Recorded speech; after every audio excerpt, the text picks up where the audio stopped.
right, this is a Facebook Live video that I will be putting on the new Happy Little Skateboards YouTube channel.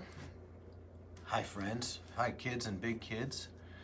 And this afternoon, we're going to be discussing how to round the edges on some skateboards. I'm just waiting for a little bit of populating. I'm going to share it to a group while we're down here, and you guys will have that going on. So there's the Makers Movement shared, and I think that's all I'm going to do is the Makers Movement.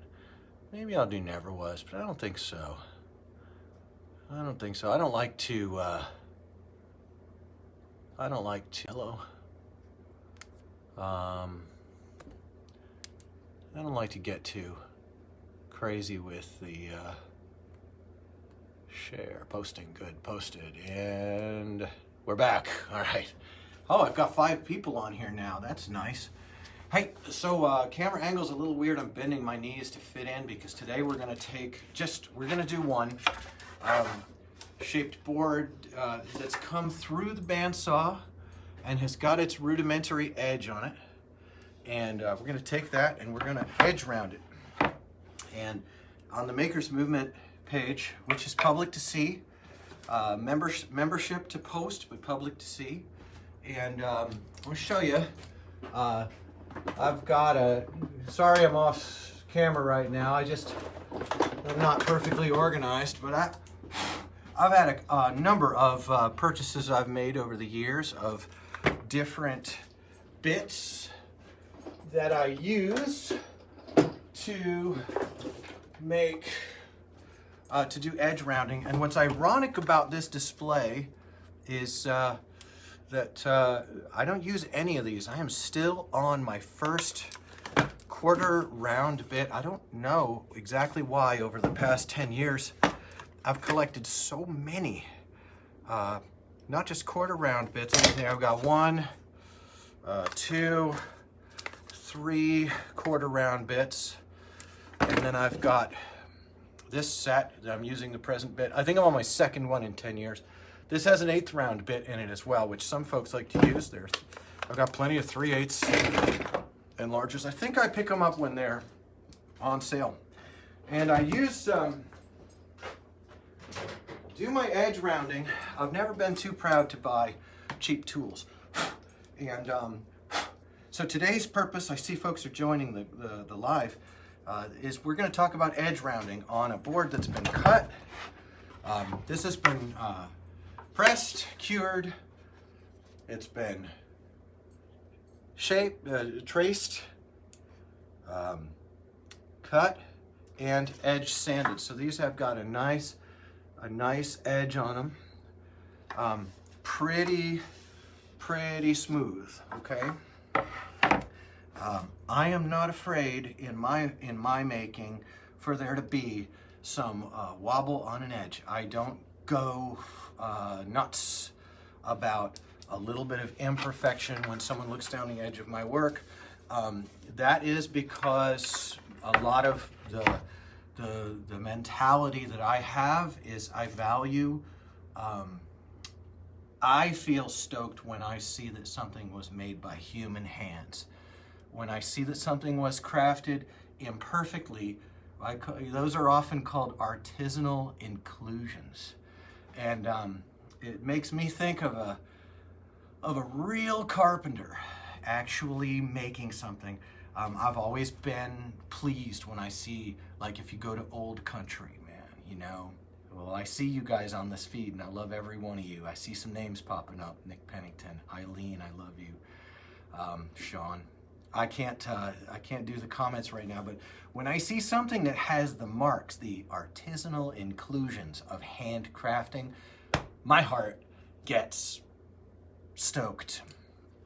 Makes me think of back in the day when the yoke of an ox was handcrafted by someone who understood shoulders and necks to fit a yoke to an ox. And it makes me think of all kinds of carpenters, especially you guys know I have one carpenter who is my very favorite carpenter. He's my boss, the Jewish carpenter. And So I always am like that. So today, as we discuss the edging, the edge, what we're looking to do here, a lot of folks in skateboard making are going to be challenged by the idea that sorry folks, I get calls that come in all day. Folks are looking for skate shops that are open. I'm not a skate shop. I am a small workshop, and I'm not even really selling boards right now. I'm working right now really hard to just spread the joy of building boards out, making boards, because I think that there is a tremendously important effect that we get when we make what we use, or when we buy what we use from someone who makes what we use. I have strong opinions about this, and if you excuse me, I'm going to turn on a fan real quick. It's been really rainy here, and of course my dehumidifiers, when I'm not filming, are going in here and maintaining the humidity of my shop. But because it's a basement shop, you know, these are consideration. But we're not talking about humidity today. We're talking about edging. And so I use machines like this. This is not one I'm using. My friend Bud Stratford came in, and 10 years ago we built this tip out of 2 pieces of masonite. And that's about all I need to do what I need to do to get, and I always keep a backup around. This is like $30 at Harbor Freight. See that? I'm not afraid to buy a cheap tool. This one has lasted for more than 10 years of board making. I'm not a high volume operation, so it would wear out more quickly in a higher volume shop. But not bad for 30-something dollars. I think they're down to like $17 now.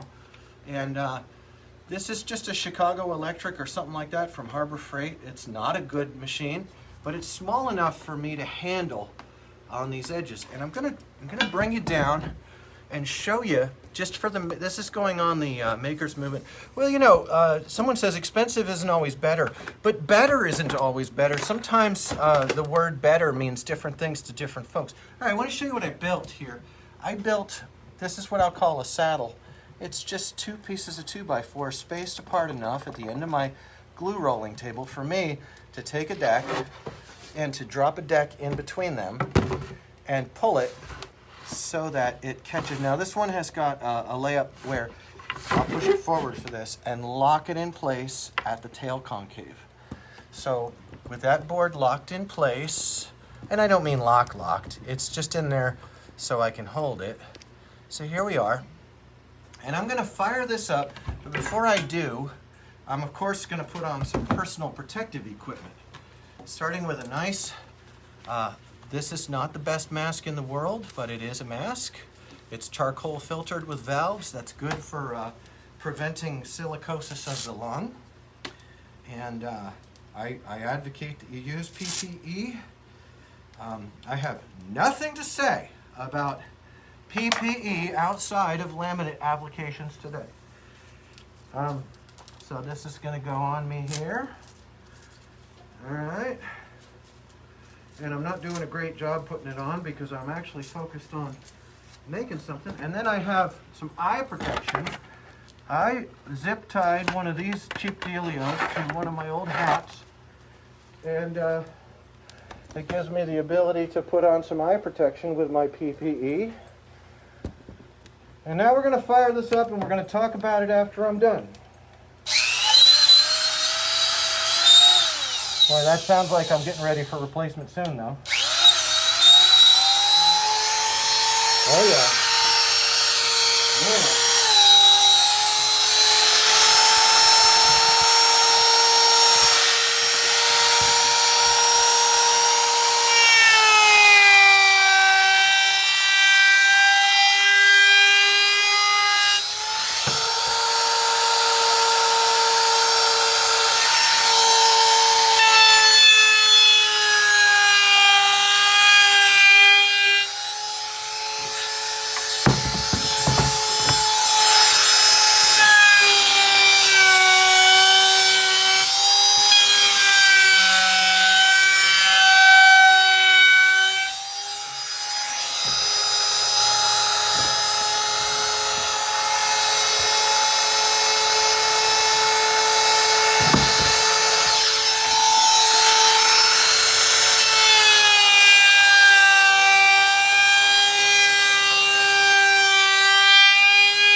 Okay, boy, oh boy, that was busy.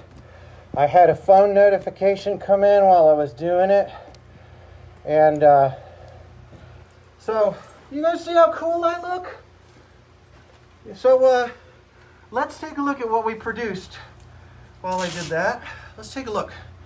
And I want to show you. Now, let's remember the purpose of knocking that edge down with a 1/4 round on a laminate trimmer is what I use. It's called a laminate trimmer.